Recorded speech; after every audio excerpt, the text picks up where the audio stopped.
A National Security Council spokesman says a review of the U.S. hostage negotiation policy is now underway. It focuses on intelligence, diplomacy, and working with hostages' families. CBS News senior national security analyst Juan Zarate is with us from Washington. Juan, good morning.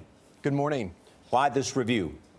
Well, in the wake of the beheadings, the White House thinks they have to review the way that we're handling these hostage situations across the Middle East. In addition, Charlie, you'll remember the Bo Bergdahl prisoner exchange. That confused the policy of no concessions, and that created some confusion among the families. And finally, there's been criticism from the family members that coordination, information sharing was not handled well. And so the White House has ordered this review in the wake of all of that. Go ahead. How could the policy change, Juan? You touched on it briefly. We've talked to some of the families who were very frustrated with how they were handled by the government. What policy changes do you possibly see? Gail, when I was in the White House and we handled these hostage situations, it was often very difficult to deal with the family members, in part because you couldn't share information with them. You couldn't explain all the details of what you knew about their family members and certainly what the U.S. government was doing. So I think in the first instance, it's going to be about sharing more information and then coordinating that activity.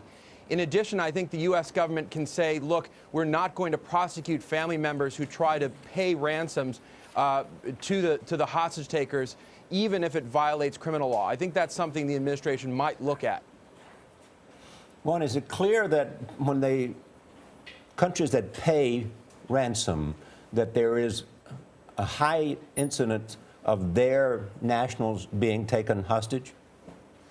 Well, anecdotally, Charlie, you've seen that in places like North Africa with groups like Al-Qaeda and Islamic Maghreb, they continue to take European hostages because they have created an industry around kidnap for ransom. They've raised millions of dollars around that because European countries, unlike the United States and Britain, pay ransoms for their hostages. So it creates a bit of an attraction and certainly an industry around this.